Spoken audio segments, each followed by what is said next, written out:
Hello, and thanks for listening to PXP Podcast. It's a show about leadership, self-development, personal growth, and accountability. I'm your host, Jayme Yarroch. Now, you can catch our podcast on almost any platform or directly from our website at pxppodcast.com. To hear it hot off the press, check out our host on the Podbean app. If you have questions or want to hear a particular topic discussed, or even want to be a guest on the show, connect with me on social and send me a message. Now, are you ready to kick off today's episode? All right, here we go.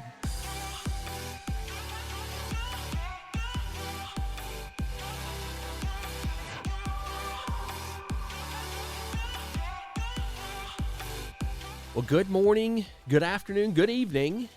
Welcome back to another episode of PXP. I'm your host, Jayme Yarroch, and today we're going to be diving into let's call it a no-nonsense topic that I hope ignites your drive and your determination, and we're going to call it No Excuses, Only Results.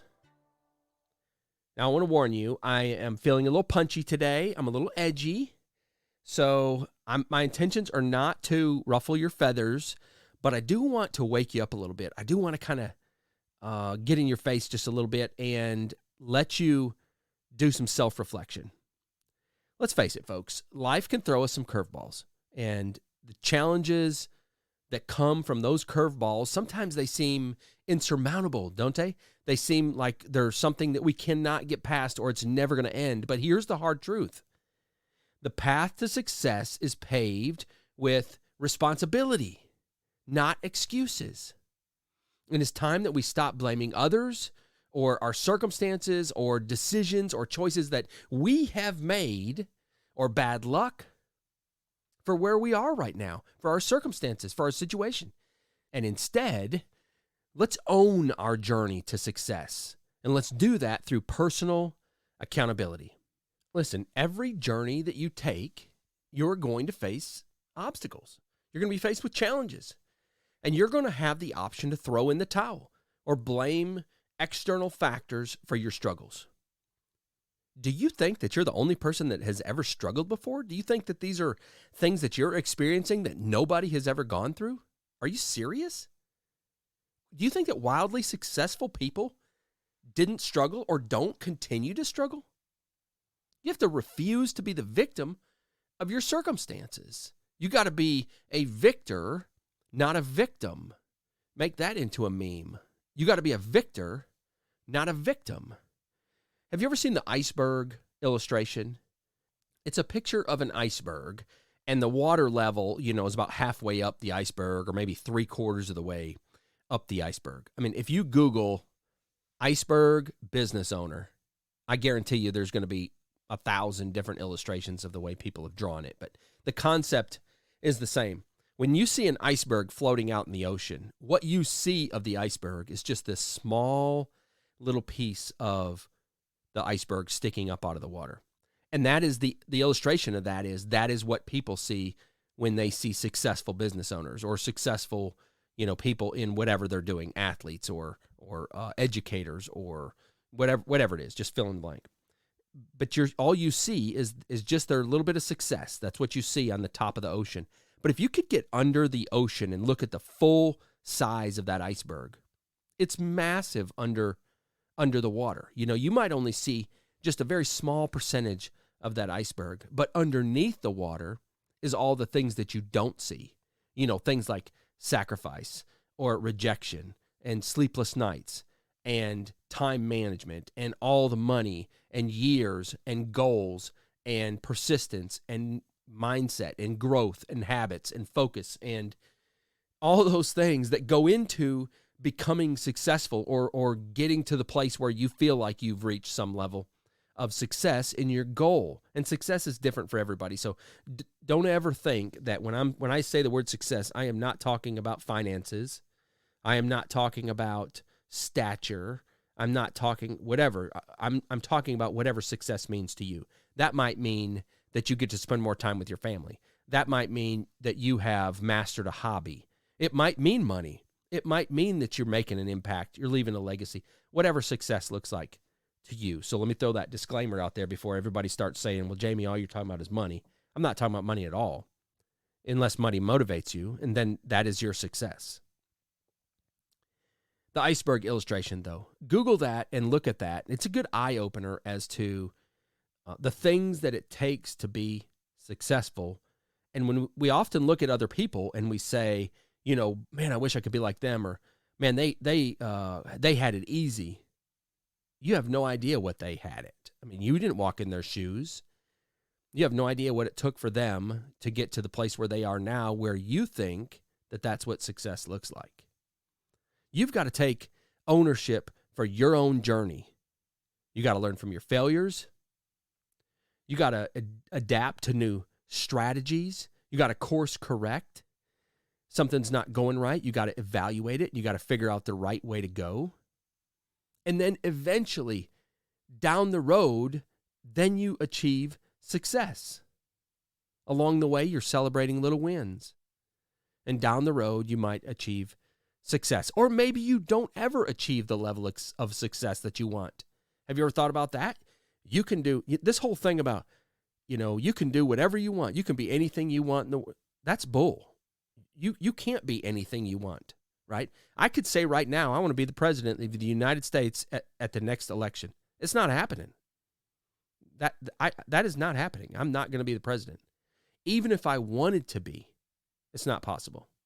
And the fact is that sometimes we don't ever achieve the level of success that we desire. And keep in mind that line always changes. I may be wanting to reach this particular line. This is my goal. As I'm reaching for that goal, or when I get there, that finish line has moved. I've always said this, you better enjoy the journey, because you might never reach the finish line. If the finish line is what you think is going to bring you happiness, you're going to be sorely mistaken when you get to the finish line and you're not happy, or you never reach the finish line. That can't be what brings you joy day in and day out. You better figure out a way to enjoy the journey. What if you never reach the level of success that you want? You gave it all you had. You threw all in, and you still never reached it. You better figure out how to enjoy the journey. I'm not going to talk real deep about it in this podcast. I want to do another one that talks about being in the middle of your passion zone. This is that thing that I call right where you're supposed to be. It's your passion zone. It's exactly what you were created on this earth to do. It's the thing that brings you the most joy. It is what gets you up in the morning and has a smile on your face. That's your passion zone. And you better figure out how to enjoy that journey towards your passion zone, or while you're in your passion zone, because if you're looking for the finish line to bring you joy and that finish line never comes, you're never going to find that joy that you're looking for.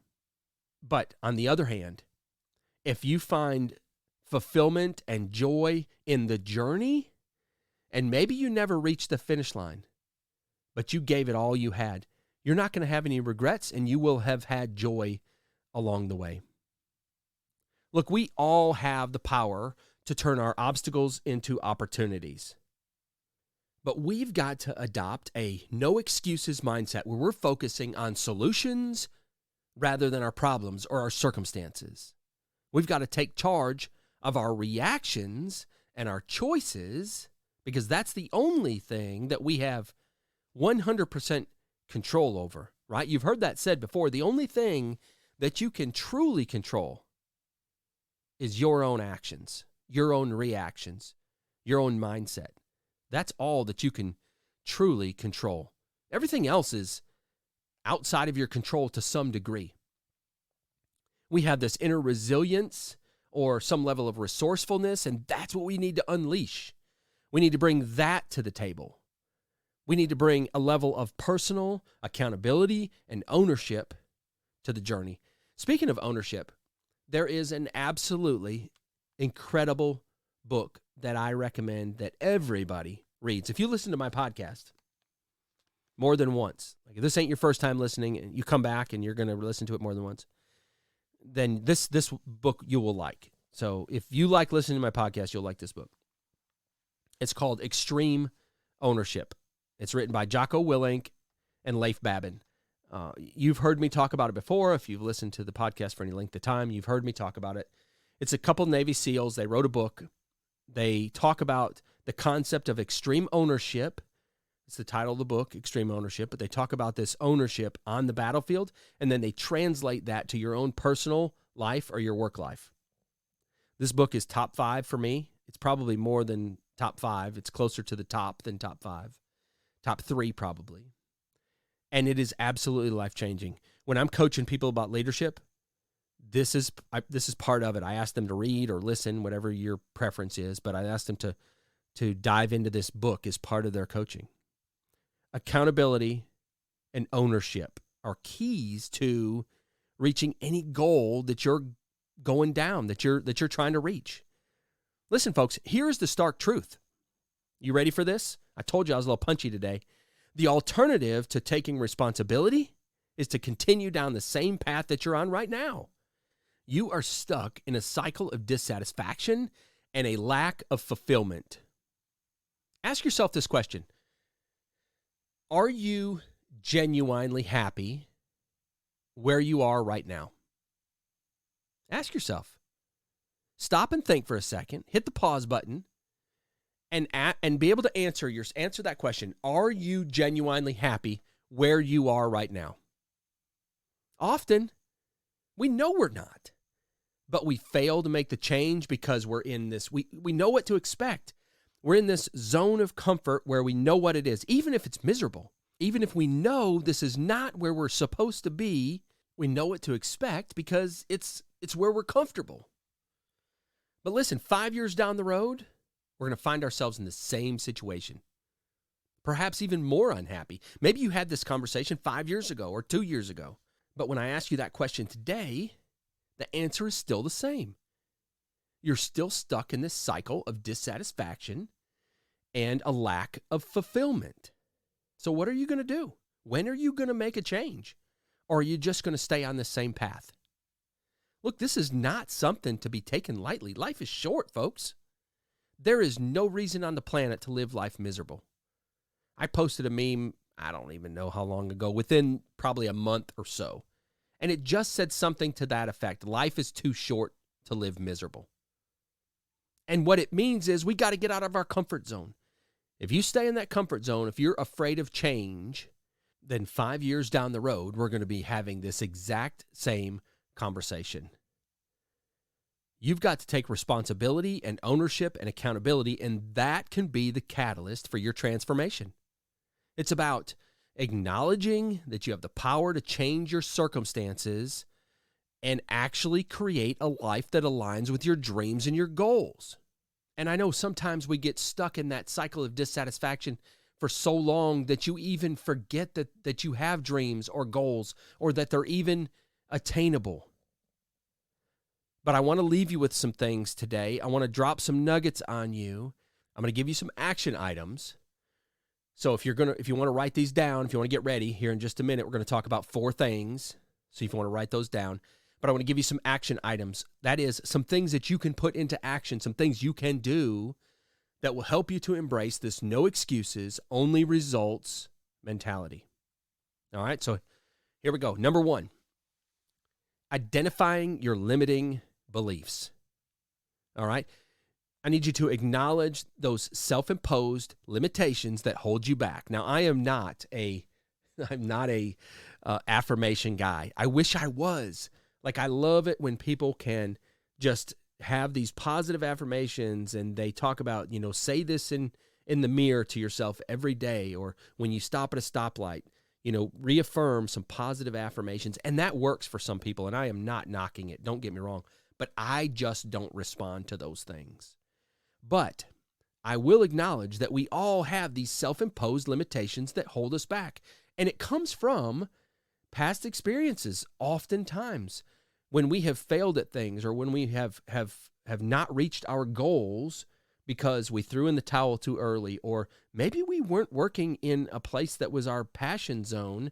We were competent, but we weren't working in that thing that we were designed to do, that we weren't gifted to do. And so we ended up not reaching a level of success that we felt like maybe was our goal. So as a result, we have these self-imposed limitations that hold us back. But I want you to challenge those beliefs and replace them with empowering thoughts, thoughts that will fuel your progress. And whether that's affirmations or whether that is celebrating little wins, whatever that looks like to you, but I want you to fuel your progress by limiting those self-imposed beliefs that you have. All right, that's number one. Number two, focus on solutions. When we face challenges, oftentimes what we end up doing is we focus on what went wrong. We focus on the negative aspect of that challenge. Instead, I want you to concentrate on finding solutions and actionable steps that are going to move you forward. So listen, when you find a solution to something, when you solve a problem, that's a little win. And when we celebrate wins, what do? We clear log jams. Remember last episode, we talked about log jams and clearing those and the momentum that comes from clearing out those log jams. When we get the logs out of the way, the river starts flowing all by itself. If we concentrate on finding solutions where we can celebrate wins and actionable steps that are going to help us to move forward, we got to focus on solutions rather than dwell on the things that went wrong. Number three, develop self-discipline. This is a big one, and this is hard for some people, right? If you're not born as somebody who is, let's face it, some people are just more self-disciplined than others, but it's not something that you cannot learn, that you cannot develop, that you cannot strengthen, if that's not a innate trait of yours. But you can cultivate that self-discipline, and that can be a foundation of your success. If you don't have self-discipline, you're going to have somebody riding that tail all the time trying to keep you on track. I dare say without self-discipline, you're not going to experience reaching the level of success that you probably want to. I don't think you will. That self-discipline, it's the ability to stay focused on your goals. Listen to this part. Even when it gets hard, even when it gets tough, even when you face challenges or things go wrong, self-discipline is what keeps you focused on the end goal or on that goal that you're trying to reach. Even though there is no end goal, right? We talked about that earlier. That goal moves, that finish line moves, but we got to have something out there that we're reaching towards. So that's self-discipline. And number four, surround yourself with positivity. I have talked about this for over 20 years. You have got to surround yourself with people who lift you up, who are positive.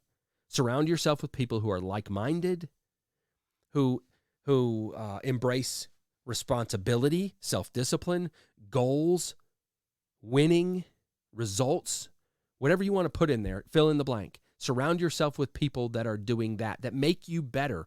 Surround yourself with people that make you a better version of you.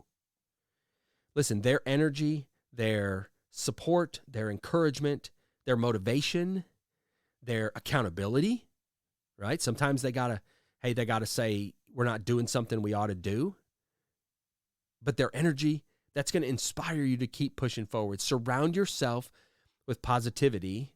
And I probably ought to word that differently because positivity makes it sound like all rainbows and tulips and what is it? Rainbows and sunshine. That's it. Rainbows and sunshine. It sounds like that. But I really mean surround yourself with people who are going to make you better. That's really what I mean. So those are four actionable items or mindsets or things that you can do to help you embrace this concept of no excuses, only results. So here they are, those four again. Identify your limiting beliefs, focus on solutions, develop self-discipline, and surround yourself with people who are like-minded, who make you better, okay? So embracing this mindset, this concept, if you will, of no excuses, only results. It's not always easy, folks. I get that. But I believe this is crucial to getting you out of the rut that you might be in, to finding that passion zone, to getting to the place where you can push forward and reach the goals that you want to reach, to unlock your full potential. You've got the power to create the life that you desire. I'm not getting all hocus pocus on you here. You have the power to create the life that you desire, right? If you want XYZ, you have the power to create it. If you want to find happiness, you want to find joy, you want to find fulfillment, you want to be in the center of your passion zone, you want to be doing the thing that you were gifted to do, you've got the power to do that. The results are up to you. You have the power to do it. Are you going to do it? Now, as we get ready to wrap up, I want to leave you with this thought. Every excuse that we make, and we make a bunch of them, don't we? You've probably made some excuses today. I know I probably have. Every excuse that we make is a missed opportunity for growth. Look, we can make excuses today about things we don't want to do or the challenges that we're having, and all that's going to result in is making excuses tomorrow about why we didn't reach our goal. Excuses today result in more excuses tomorrow. So let's drop the stupid, lazy excuses and embrace the power of ownership and accountability and reach the goals and successes that's going to bring us joy and fulfillment into the future. Well, that's about all the time I've got for today. I hope you enjoyed this episode of PXP. Don't forget to go get the book, Extreme Ownership by Jocko Willink and Leif Babin. You can get it on Audible. You can get it on Amazon. You can go to their website, extremeownership.com. I'll put the links in the show notes. And don't forget to subscribe to our podcast wherever you listen to it. That way you get it as soon as it comes out. And share us with your friends. Like I've said before, if you like it, chances are your 5 best friends are going to like it too. Most of all, though, I hope that something that was said today helps you to become a better version of yourself. My name is Jayme Yarroch, and I hope you have an amazing day.